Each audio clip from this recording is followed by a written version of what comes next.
Hello everyone, मेरा नाम अमित पवार है और आप लोग देख रहे हैं पावर विद इन साइकोलॉजी। आज हम लोग एक शॉर्ट वीडियो बनाएंगे और बातचीत करेंगे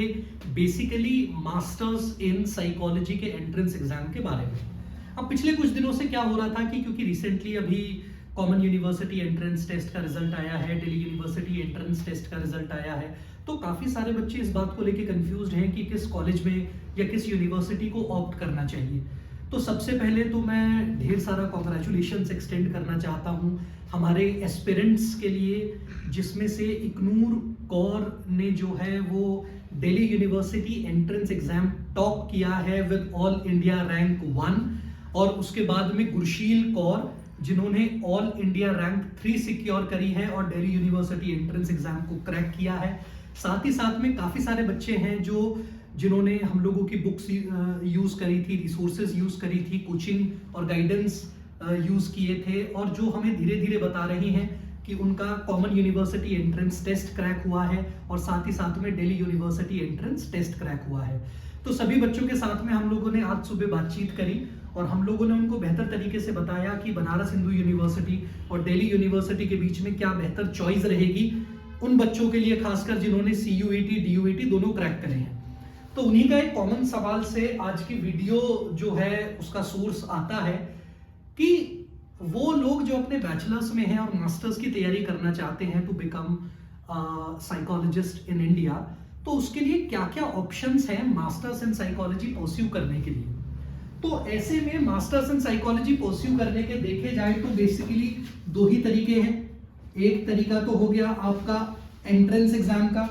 और दूसरा तरीका हो गया आपका मेरिट या फिर जिसको हम कहते हैं डायरेक्ट एडमिशन। तो मेरिट और डायरेक्ट एडमिशन जो है वो अब लिमिटेड हो चुकी है केवल स्टेट यूनिवर्सिटीज में। तो वो यूनिवर्सिटीज जो स्टेट्स के अंडर में आती हैं, जैसे उत्तर प्रदेश में बहुत सारी ऐसी यूनिवर्सिटीज हैं जो यूपी गवर्नमेंट के अंडर आती है, और सेंट्रल यूनिवर्सिटीज वो हो गई जो सेंट्रल गवर्नमेंट के अंडर आती हैं। तो जितनी भी सेंट्रल यूनिवर्सिटीज हैं वो सारी की सारी एंट्रेंस बेस्ड हो गई हैं, जिसके लिए कंपलसरी है CUET देना। और CUET क्योंकि इस बार फर्स्ट टाइम इंट्रोड्यूस किया था, फर्स्ट टाइम करा गया था मास्टर्स लेवल पे, तो CUET के साथ साथ DUET यानी कि दिल्ली यूनिवर्सिटी एंट्रेंस एग्जाम भी इस बार अलग अलग था। तो यानी कि ऐसा हो सकता है कि अब 2023 में 2024 में जब एंट्रेंस एग्जाम होंगे हमारे, तो हो सकता है कि दिल्ली यूनिवर्सिटी एंट्रेंस एग्जाम खत्म हो जाए और कॉमन यूनिवर्सिटी एंट्रेंस एग्जाम के अंदर से ही हमें दिल्ली यूनिवर्सिटी को ऑप्ट करने का ऑप्शन मिले, जैसे इस बार बनारस हिंदू यूनिवर्सिटी के लिए मिला है। तो पहले बनारस हिंदू यूनिवर्सिटी का अपना खुद का एंट्रेंस एग्जाम होता था, लेकिन अब बहुत सारी यूनिवर्सिटीज ने मिलकर कॉमन यूनिवर्सिटी टेस्ट के अंदर आ गई हैं, जिसमें अब जो बच्चे सिक्योर कर रहे हैं रैंक, तो BHU ने रिलीज करी है लिस्ट कि इतने मेरिट से, इतने स्कोर से ऊपर वाले बच्चे एलिजिबल हैं फर्स्ट लिस्ट में एडमिशन लेने के लिए। तो वो बच्चों को BHU मिल गया और हो सकता है आगे आने वाले टाइम में DUET भी CUET के अंदर ही आ जाएगा। लेकिन आज इस पॉइंट पे CUET DUET अलग अलग हैं, इसलिए मैंने दोनों के दोनों ऑप्शन अलग अलग रखे हैं। तो आइए बात करते हैं सिंपल सी चीज, masters in psychology entrance exam के बारे में। जो 4 मेजर एग्जाम्स इंडिया में होते हैं, सबसे पहले कॉमन यूनिवर्सिटी एंट्रेंस टेस्ट जो कि 2022 में शुरुआत हुई है जिसकी, उसके बाद में दिल्ली यूनिवर्सिटी एंट्रेंस टेस्ट जो कि पुराना और काफी पॉपुलर नेशनल लेवल एग्जाम है, उसके बाद में गेट साइकोलॉजी की, ताकि मास्टर्स इन साइकोलॉजी अगर कोई बच्चा IITs NITs से परस्यू करना चाहे तो फरवरी 2020 में IITs ने नोटिफिकेशन निकाला था कि जल्द ही वो लोग मास्टर्स इन साइकोलॉजी के प्रोग्राम्स इंट्रोड्यूस करेंगे इंडिया में, और उसके लिए मिनिमम एलिजिबिलिटी होगी गेट साइकोलॉजी का एग्जाम। अब इसमें सबसे बड़ा चैलेंज जो आता है वो हम लोग कुछ टाइम में एड्रेस करेंगे गेट के संबंध में, जो स्पेसिफिकली गेट के संबंध में चैलेंज आता है। और लास्ट हमारा एग्जाम है Tata institute of social sciences का नेशनल एलिजिबिलिटी टेस्ट।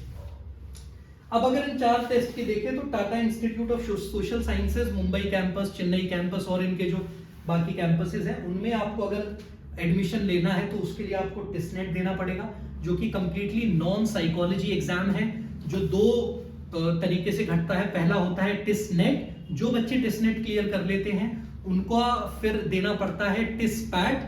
तो टिसपैट के अंदर इंटरव्यूज होते हैं, और बहुत सारे लेवल्स होते हैं जिसके अंदर वो बेसिकली आपका एप्टीट्यूड, इंटरेस्ट, इंक्लिनेशन चेक करते हैं towards the field of psychology.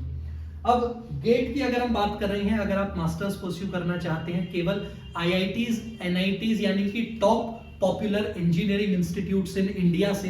तो उसके लिए आपको गेट साइकोलॉजी का एग्जाम देना होगा और इसका जो इसका रिजल्ट है वो 2 साल के लिए वैलिड होगा और ये वैलिडिटी से आप एडमिशन जब भी कभी मास्टर्स इन साइकोलॉजी इंट्रोड्यूस होगा तब आप ये ले सकते हैं। अब गेट के साथ चैलेंज क्या है कि बहुत सारे बच्चे गेट का एग्जाम दे रहे हैं, क्लियर कर रहे हैं, लेकिन क्योंकि अभी तक मास्टर्स इन साइकोलॉजी आईआईटीज में इंट्रोड्यूस नहीं हुआ है, इसी वजह से गेट का एग्जाम क्लियर करने के बाद में बच्चों को ये नहीं पता कि अब करें क्या। तो ज्यादातर क्या इशू आ रहा है, या तो बच्चे एमएससी कॉग्निटिव साइंसेस करें, तो काफी बच्चों को लगता है कि एमएससी कॉग्निटिव साइंसेस जो है क्योंकि वो गेट के इंट्रोड्यूस करने के आसपास ही शुरू करा गया था तो शायद ये साइकोलॉजी का सब्जेक्ट है, बट एक्चुअली कॉग्निटिव साइंसेस एक सेपरेट सब्जेक्ट है जिसमें साइकोलॉजी इंटरडिसिप्लिनरी है। इंटरडिसिप्लिनरी कहने का मतलब उसमें मैथ्स की भी जरूरत पड़ती है, उसके अंदर आपको साइकोलॉजी भी आनी चाहिए, तो उसमें साइकोलॉजी एक नेसेसिटी है, एक जरूरत है, क्योंकि कॉग्निटिव अगर हमें पढ़ना है, कॉग्निटिव साइंसेस को अगर हमें पढ़ना है तो साइकोलॉजी जो है उसकी नॉलेज होना उसको बेनिफिट देता है, बूस्ट करता है। तो इसीलिए गेट के लिए अभी तक एमएससी कॉग्निटिव साइंसेस के लिए एलिजिबिलिटी है साइकोलॉजी स्टूडेंट के लिए, लेकिन मैं यहाँ पे वर्ड ऑफ कॉशन देना चाहूंगा कि ये गेट का एग्जाम जो है ये किसी भी तरीके से एमएससी कॉग्निटिव साइंसेस के लिए नहीं बना है, ये एक्चुअल में प्रॉपर मास्टर्स इन साइकोलॉजी के लिए बना है, जो कि अभी तक आईआईटीज, एनआईटीज में इंट्रोड्यूस नहीं करे गए हैं अंडर गेट साइकोलॉजी। तो ये इसीलिए जो बच्चे मास्टर्स में एंटर करने के लिए एग्जाम देना चाहते हैं कि एंट्रेंस दिया और उसके बाद एडमिशन हो जाए उनका अगले साल में, तो उनके लिए GATE should not be a primary target, क्योंकि गेट एक नेशनल लेवल एग्जाम है तो इसके और बेनिफिट मिल जाते हैं। जैसे अगर आप इंस्टीट्यूट्स में टीचिंग असिस्टेंस देना चाहें तो अगर गेट है तो आपको बेनिफिट मिल जाता है, कहीं रिसर्च की पोजीशन खुल रही है, research fellow, research assistant, research associate, तो वहां पे गेट आपने क्लियर कर रखा है तो उसमें आपको एडिशनल बेनिफिट मिल जाते हैं। साथ ही साथ में अब ये भी हो गया है कि अगर आपको पीएचडी में एडमिशन चाहिए तो पहले नेट से डायरेक्ट एडमिशन हो जाता था, नेट जेआरएफ से, अब उसमें गेट भी ऐड कर दिया है, तो बेनिफिट्स हैं गेट के, एडिशनल बेनिफिट्स। लेकिन जो कोर है कि आपको आईआईटीज में मास्टर्स करने के लिए एडमिशन की जो रिक्वायरमेंट है वो ये अभी फुलफिल नहीं कर पा रहा, ये वो तभी कर पाएगा जब आईआईटीज में प्रॉपर मास्टर्स के साइकोलॉजी के कोर्सेज आ जाएंगे।